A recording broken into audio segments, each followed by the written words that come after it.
worries. What's going on, guys? How are you? Good, awesome, guys. So cool. So what we're going to be talking about, guys, and I have a presentation, but it might not show up. So if it comes up during, we'll kind of pick up, but we're going to be talking about persuasion, about sales. Who in here, guys, raise of hands, is in sales?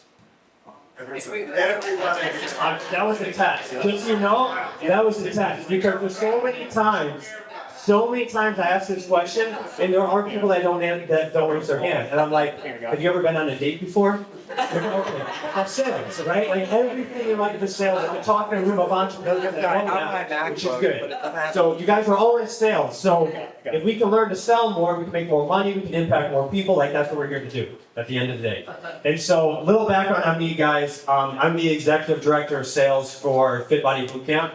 If you guys ever heard of that, we have like 280 gyms across the United States. I run the entire department for expanding this. So I sell the franchises, so very high ticket, $250,000 type of deals. That's kind of what I do. So if you guys are familiar with, and if not, I would definitely look this gentleman up. His name is Bedros Keuilian. You guys have heard of that guy. If not, check him out. That is my boss. That is who I work for. And so I've been very blessed. I've learned a lot. But he actually has put me in charge for anyone that he hires for any of his organizations. I train them. And so that's what we're going to be going through, guys, is sales, right? How to sell more. So kind of starting off, guys, I'd like to go through like what is the most persuasive way to, like the least persuasive way, the most persuasive way to sell. Okay, so the least persuasive way to sell is telling someone what to do. That is the least persuasive way. Anyone here married?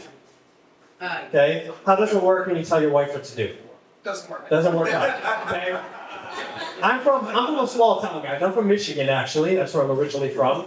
I'm talking about 6 neighbors, dirt road. It took me like 15 minutes to go to the grocery store. I'm from a very small town. I come out here to Southern California. There's different type of women out here.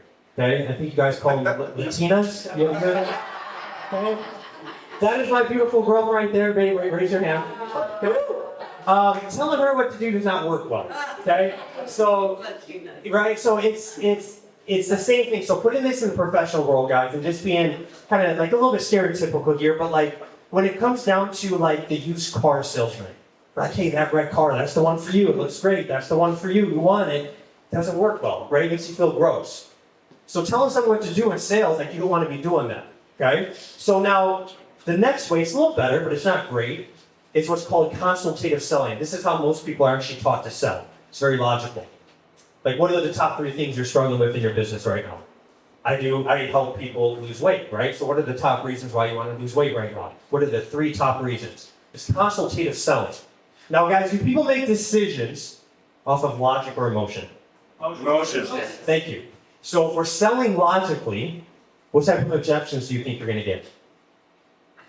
Logical objections. You know, I just don't know if we have the funds to do this right now. You know, it wasn't in our budget. You know, I need to talk to my wife. Right, we all heard that. Okay, you're going to get logical objections. And unknowingly, you're actually setting that up. Okay? So, the number one way to sell is to ask emotional questions where they sell themselves. Now, we don't need to raise our hand here, but if you've ever been to a good therapist, that is what therapists do. Seriously, they ask you very strategic questions. They know exactly where they're taking you, and you're answering it because they know if you answered it, you're more likely to follow through than if they told you. Okay? Those are some of the, I'm telling you, they don't even know they're in sales. If you're looking to hire a salesperson, hire a therapist. They will make you a lot of money. They don't even know it. Okay? So that's what we're going to be talking about, guys, is how do we get people to make decisions emotionally, how do we get them to make the decisions themselves? Because again, if someone feels like they're being pushed, if I'm pushing you right now, you're going to push back, right? That's not fun, right? But if I can just like kind of guide you to where I want you, and you're like making a decision, you're going to follow through and you're going to do it. That is how sales is done. Okay, so how do we get people to open up? Okay, there's 2 kinds of ways, and there's specific questions. Okay, it's clarifying questions, and it's called probing questions. Okay, so clarifying questions, I'll just kind of give you an example, guys. And you guys are entrepreneurs, so you guys know when someone's coming in to buy your product or your service, and you ask them, like, hey, what kind of brought you in today? It's always a surface level answer. I just want to make more money. I just want to lose weight. right? So then, yeah, right, I heard someone say, okay, why? Okay, so we go, why? We get a little deeper, and then usually that's where it stops. And then we try selling them from that point. That is tough. That is super tough, right? Like they're not going to buy your product or service based off of that. So how do we get them to open up? So clarifying question. I want you guys to pretend you guys are therapists right now. You're literally just asking questions and you're listening. Okay, so for an example, someone came in, said, hey, I want to lose weight.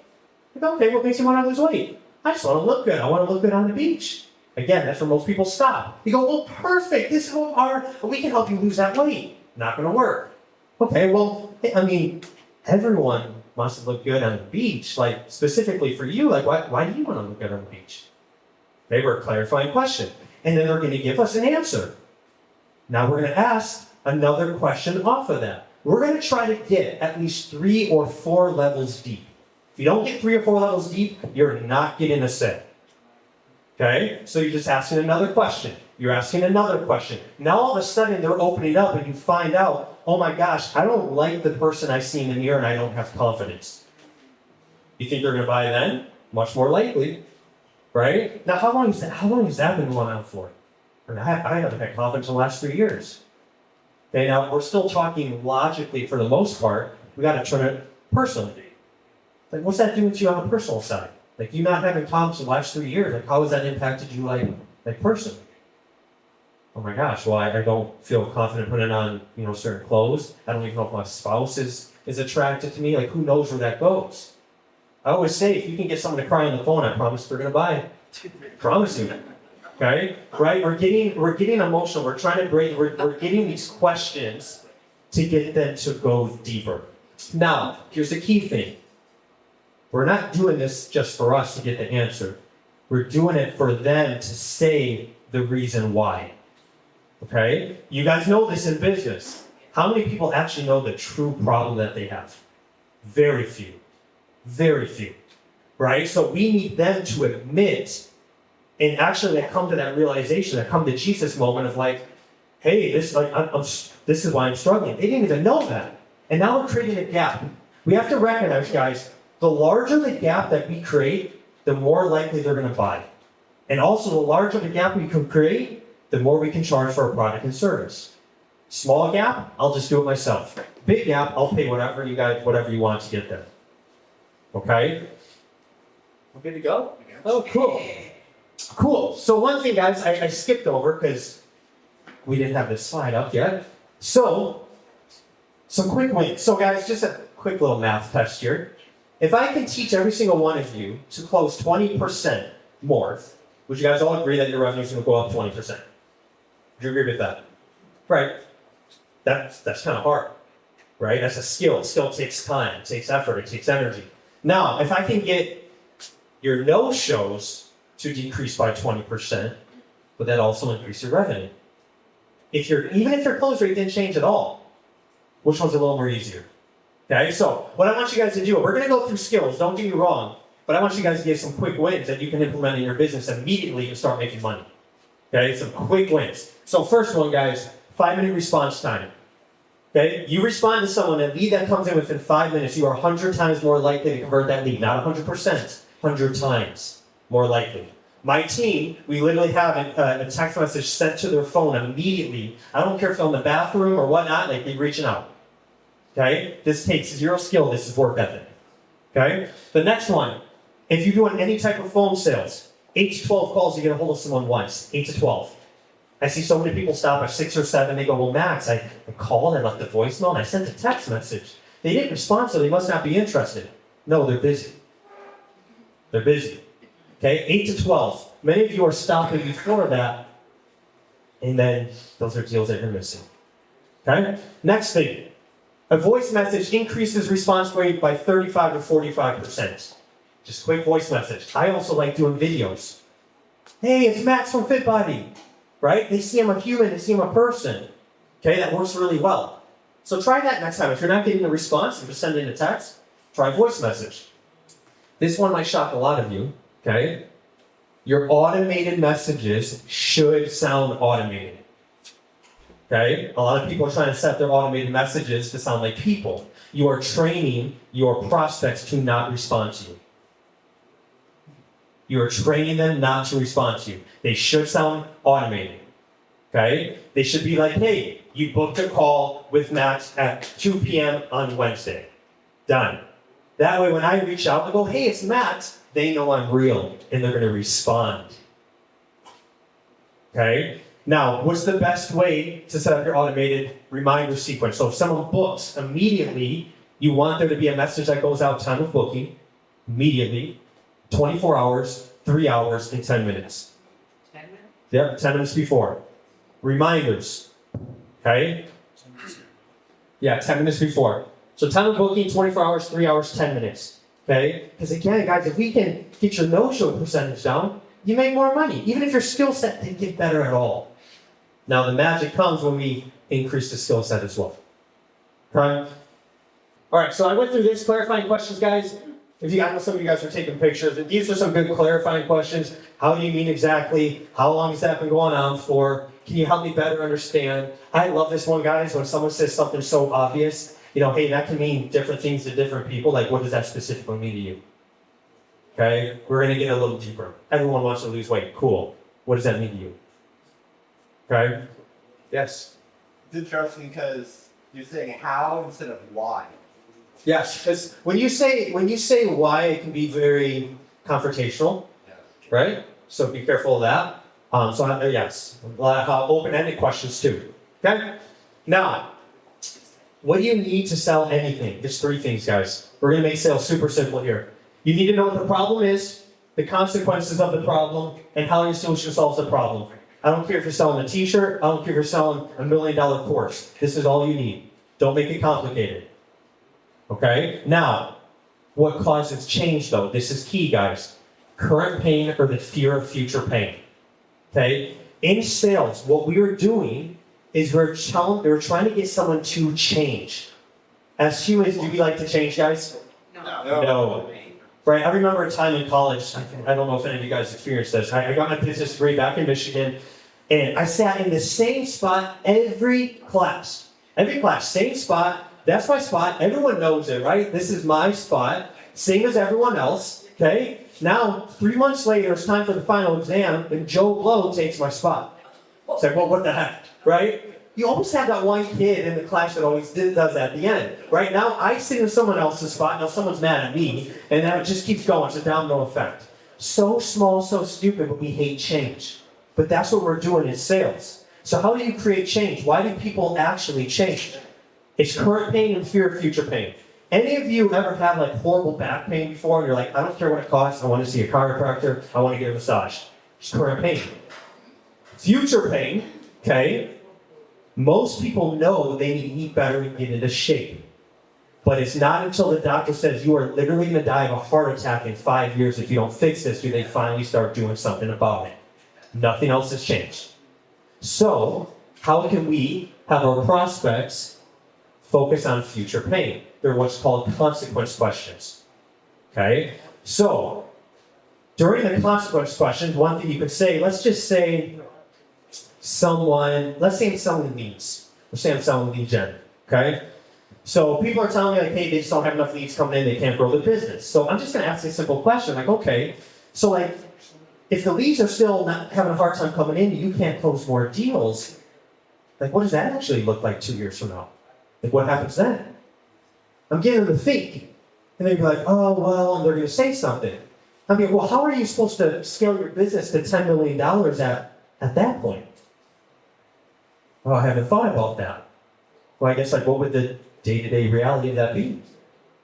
I'm having them live in that pain, guys. Okay, so if in your sales process you're not bringing out any of that pain, that is one of the main things that causes change. Add it. Add it. Just so you guys know, if anyone's ever done health insurance, that is how they sell. Right? It's not if you're going to die, it's when you're going to die. Does your family have enough money? Like we're making you think like that. Okay? Now, working with human behavior, the 7-38-55 rule. Anyone ever hear of this rule before? Okay, we got one, cool. So, 55% of human communication, guys, is body language. 55%. So you guys watching me, it's my facial expressions, just my hands. That's how we communicate. Okay? So, give you some helpful tips here. One, as a man, and you're speaking to another man, you never want to square up with them. You always want to be a little bit to the side. Okay, just subconsciously, someone's like, ooh, that's a threat. So when you're talking to someone, I never like face like this, I'm going to be kind of like this. Right? Disarming. Statistically, most people are right-handed. So you want to be a little bit more on the left-hand side. Why? Because this goes back thousands of years, guys. Human nature. We're going to be talking about psychology and human behavior here. Okay? They don't even know why they're doing it. But if there is a threat, they want to have access to their dominant hand. Okay? So if I'm on your right-hand side, it's a little uncomfortable. I'm going to go on your left hand. Okay? When I'm speaking to a woman, 100% my hands are in front of me. They are not hidden. Okay? Your hands don't go behind your back. They're not in your pocket. Okay? Have you guys ever had an experience with someone where you're like, I don't know why, but there's just something that felt weird about that person? I can't explain it. Right? We've all had that. So imagine you show up and you're trying to sell, your product or service, and you're talking to the decision maker, and let's say it's a woman, and you're doing everything perfect, but you have your hands behind your back. And for some reason, she leaves and she's like, I don't know what it is, but just something about that guy, it just doesn't feel right. Right? In sales, it's a game of inches. We want to stack the deck in our favor. Okay? So these things add up. Okay? Now, what happens when you get on the phone? 55% of human communication is gone. It is gone. Which leaves you with 38 and 7. 38% is your tone. Tone is everything, guys. How I say a word, I can say a word in 4 different tones and mean completely different things. Your tone is everything. 7% are only the spoken words. I see so many people worried about their sales script. It doesn't matter as much. Your tone matters. Your confidence matters. I see so many people going, I don't like doing public speaking because I said too many times. I probably said it 20 times up here and no one noticed. No one cares. Count now. Counting. That's 7%, guys. Okay? Now, good news is there's only 5 types of tones you need to master. Okay? So the first one's a confused tone. Now, a confused tone, I'll explain the psychology of why we're doing these tones. The first one's a confused tone. I want you to picture a very smart man, picture like Jeff Bezos or some entrepreneur that is lost in the woods. You are not an old man with dementia. Okay? We're not that confused. What this does, though, guys, psychology speaking, is I want you to picture if there was someone in a grocery store, it's an older gentleman, he goes, excuse me, honey, like, where do I find this? It's in our human nature we want to help. It is in our human nature we want to help. I start my calls off like this. So I'll ask someone, like, hey, it looks like you booked on my calendar looking for some like possible help, maybe like lose some weight. Does that sound about right? And they're like, yeah, that's the reason why. They want to help them. Okay? Human nature. Okay? The next one's a concern tone. This seeds doubt. You ever get someone that says, oh, I'm currently working with your competitor? Okay, I mean, they're fairly decent. Like, what made you decide to use them? And now they're like, did I say something? Like, what is wrong with them? I'm seeding doubt. It's just my tone. It's just my tone. Okay? The next one's a curious tone. This, psychologically speaking, gets people to open up. Right? These are the questions I was saying like earlier. How long has that been going on for? Like, that can mean different things to different people. Like, what does that mean to you? Okay, curious tone.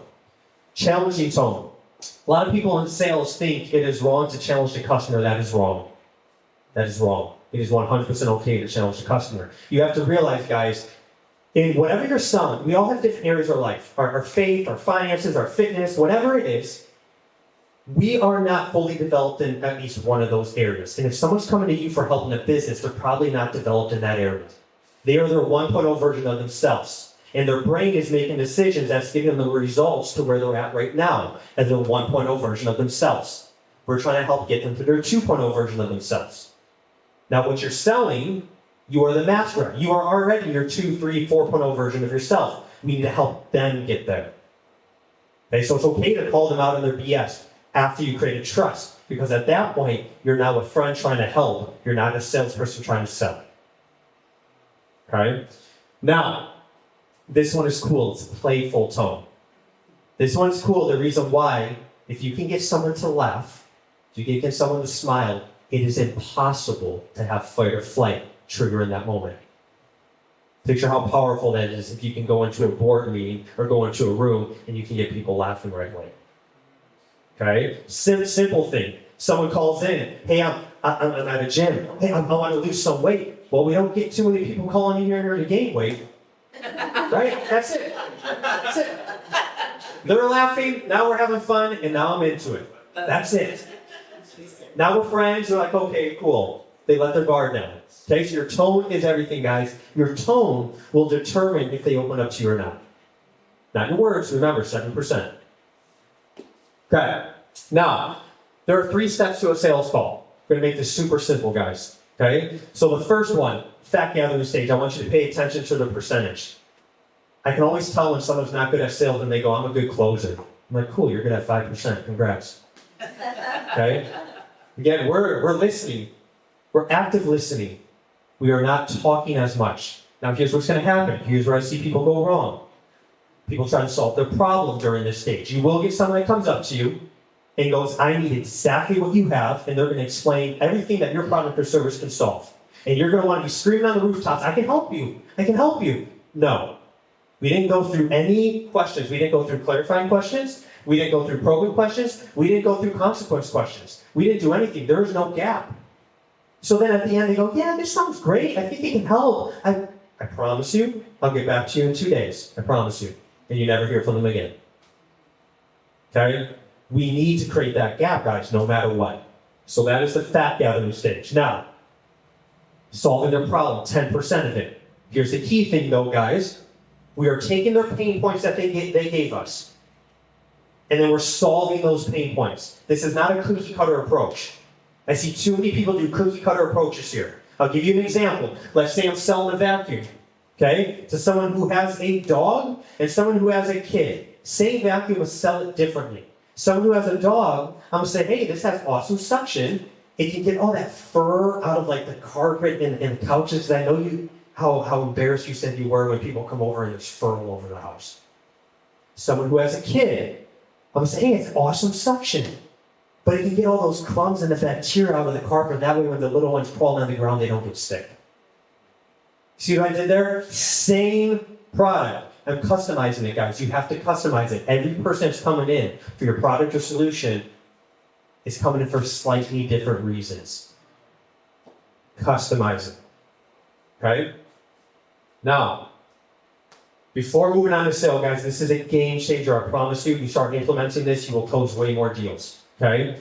You're going to ask 3 questions. The first one is before we get into price, we always want to ask if there's any questions that they have. The worst thing you can do is talk about price, and then they start asking basic questions like, okay, well, I'm kind of curious, how did the program work again? Or what does your product do again? And now you're off track. That's the worst. Okay, so we're always asking questions. Here's the 2 big ones, though. Okay, so once we go through, I went through my presentation, I explained what we can do. I'm going to go, okay, prospect, do you feel like this could actually help get you whatever? I'm going to plug in what they're looking for. Do you feel like this could actually get you more leads so you can actually help grow your business? Now, if you did a good job, they're going to say yes. If they say, I'm not sure, guess what you need to do? You need to represent. You're not going to get that deal. It's better you know now than, right? Or now than later. Okay? Now, if you did a good job, they're going to say yes. Here's the key thing we're going to do. We're going to go, okay, but why though? What makes you feel that way? Now, remember we were talking about what's the most persuasive way to sell? When they sell themselves. Think, what are they doing here? They're selling themselves on your program and your product. You're working smarter, not harder. You're not telling them, they're telling themselves why they need your program. How cool is that? It's pretty powerful. Okay? Now we're set up. Okay? And again, we're saying feel, not think. Think is logical.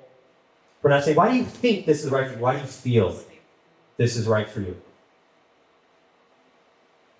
Now, when we're asking for the sale, here's the thing, guys. Have any of you guys ever heard of the option close? Like A or B, go with the red or green card? I promise you, the option close is not what closed them. They figured out they wanted to buy 20 minutes ago. Okay? So a lot of people think like this is where the magic comes. Like, it's the close. No, they already made up their mind. All you're trying to do here is not blow it. Like, that's it. You're trying not to come off as salesy here. Because you got to keep in mind, guys, people don't buy from people when they feel like they're being sold to. Okay? So that's all we're trying to do here is not blow it. So what we're doing is we're priming their brain to be like, hey, we're going to talk about funds. We do not say price. Price triggers their mind, sales. We say funds or investment. Investment's becoming a little bit more overused. You can use it. I would do funds, but investment is fine. Funds or investment. So, okay, so if you're open to it, what I can do is show you the funds needed for us to be able to get you A, B, C, so you can do X, Y, Z. I'm reminding them why they're here. I'm making it very clear. You want this? There are going to be funds associated.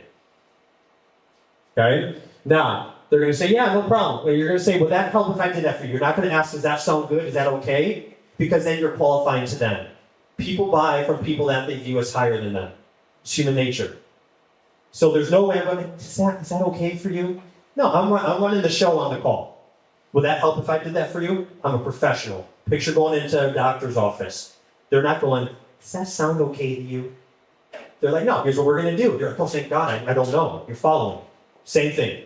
Okay? Would that help if we did that for you? They're going to say yes. You're going to go, okay, so perfect. The funds needed for you to lose that 30 pounds so you can have more energy and play with your kids is going to be $3,000. Any questions with that? Okay, now here's one thing, guys. I do very high ticket sales.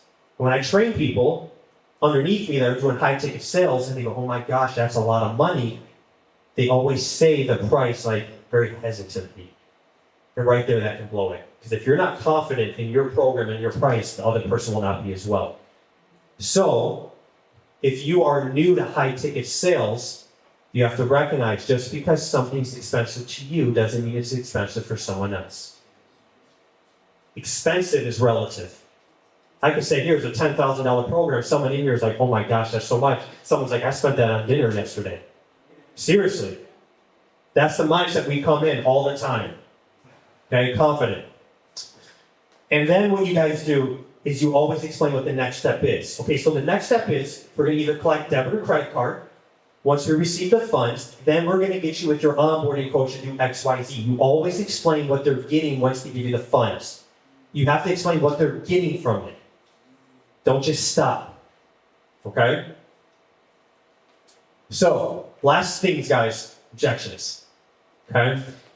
There are only two types of objections. There's real objections and smoke screens. The good news is there's only 3 real objections out there. It is money, time, and value.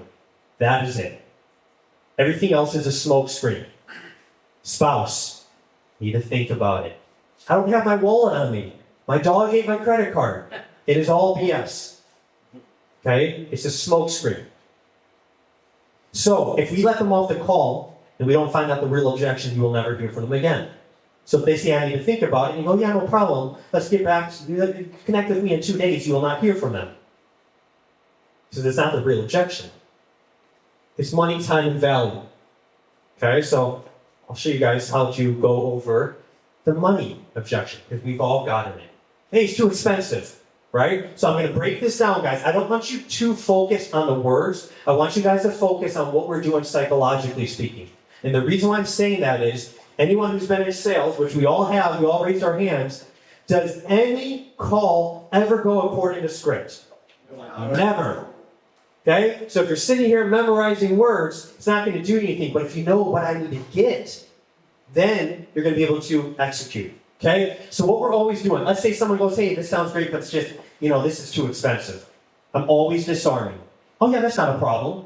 A lot of people go, they get defensive, like this is my baby, this is my company. Right? They go, you just said you want to lose weight and have more energy with your kids. Now it's confrontational. You will never get to sell it. It might feel good to say it. You won't get to sell it. I'd rather make money than just feel good on the call, personally. Okay? So, we're always disarming. Hey, that's not a problem. We're isolating the objection. Money aside, like would you do it? If they go, I'm not sure, guess what you have? You have a value objection. Can you imagine if you spent any more time on money, how big of a waste that is? You're not even focused on the right thing. It's value. Okay? Now, if you did a good job presenting your program, they're going to go, yes, I would do it. It's now same thing. Okay, but why would you though? Now, here's a key thing. We're going to get a little fancy here. If they start saying all the bells and whistles of your program, we're going to go, okay, we're not talking about that. Why would you do it? Well, because of X, Y, Z. I don't care about the bells and whistles of my program. That doesn't matter. I want to know the why, the emotional reason why they're here. Okay, so why would you do it? We're reminding them. We're getting them. We're getting them to not focus on the objection. We're getting them results-based thinking. Okay. Then I need to clarify the objection. We just talked about what expensive means. If I ask every single person in here what expensive means, it will mean different things to them. Can you imagine if I just assumed and tried objection handling that? That's an uphill battle, right? Okay, so, well, just to see if I can help, when you say expensive, like, how do you mean exactly? If they go, well, I don't have any money in the bank, I can't afford rent, that's very different than, I've never invested into a program this expensive before. Those are very different. Okay? One might be more logistical, where you can actually maybe drop a payment plan or something to help them out. But if I notice, ooh, they're just struggling mentally, I'm going to keep on rolling, okay? Now, this is where it gets really cool. I love this stuff, guys. So, every single one of us, we have a frame on how we view the world.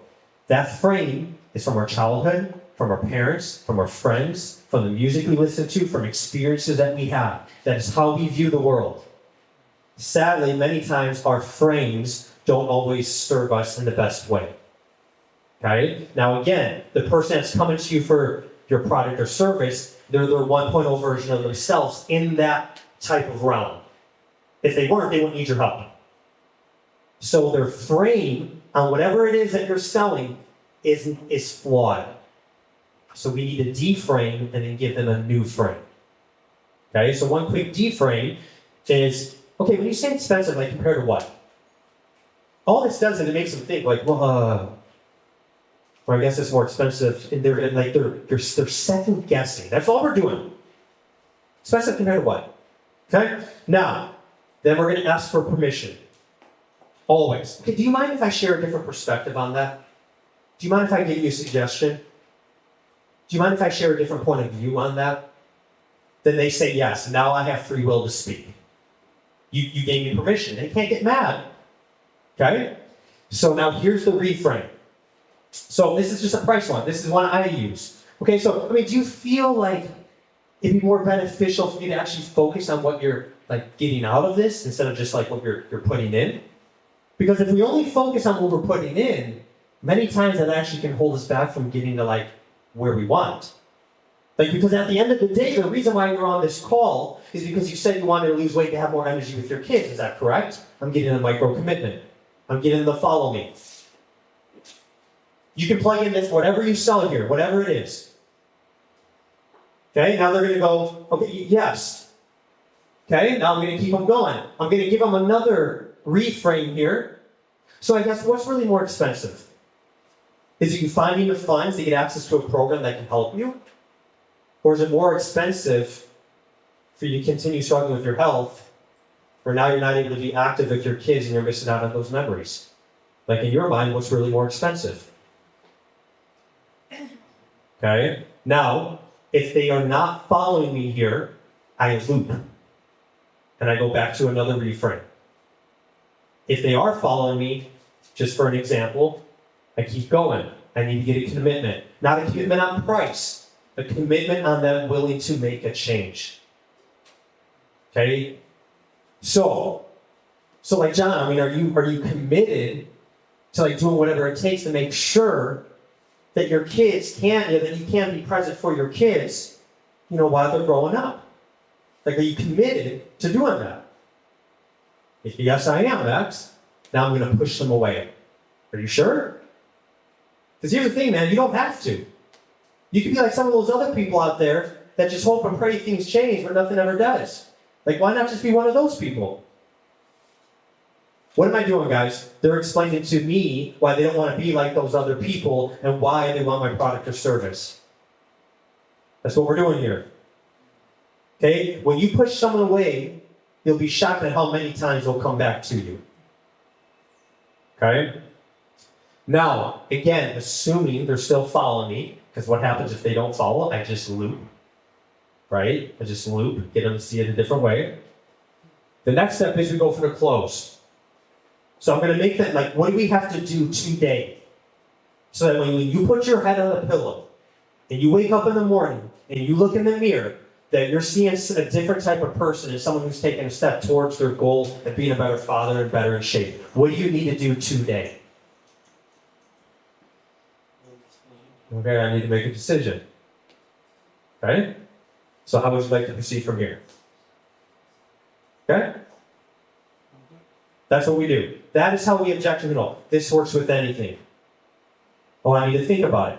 Oh, yeah, that's not a problem. What was it that you want to go over in your mind just to see if I can help? I just need to look at my finances. Boom, money objection. Oh, I need to speak to my wife. That's not a problem. What do you feel like she might be wondering just to see if I can help, just so I'm prepared for our next call? Money objection. That's all it is. And then now I'm looping and I'm going right back to where I was. And I'm disarming. Money aside, would you do it? And we just go through the flow. So here's the thing. How do you come up with your reframes? You have to ask yourself this question because everyone's reframes will be different. All a reframe is an analogy to a story. How do humans, since the beginning of time, communicate? Through stories. It's analogies. Okay? So you need to ask yourself the question, how can I explain to this person that money is not the problem? That is your reframe. Because money's not the problem, guys. Right? Any Tony Robbins people in here that follow Tony Robbins, right? He always says it's not about resources, it's about how resourceful you are. Right? If someone stole one of your kids and held them hostage, you find the money pretty damn quick. But all of a sudden, when it's for something else, oh, I don't have the funds. Oh, I need to talk to my husband when they're going to Target that afternoon. They're not talking to their husband. Right? Okay? So guys, that's how you objection handle. Again, the way I like to describe it, a picture that is sitting next to me, I put my arm over them like I'm a friend, and I'm guiding them. I'm not being confrontational. I just know, hey, it's okay. You're your 1.0 version of yourself in this atmosphere, and I'm here to help level you up and get over self-limiting beliefs. That is it. Okay, guys. That is it, my friends. So, how to reach me, guys. This is my Instagram. This is my cell phone. If you guys need help with anything, just let me know.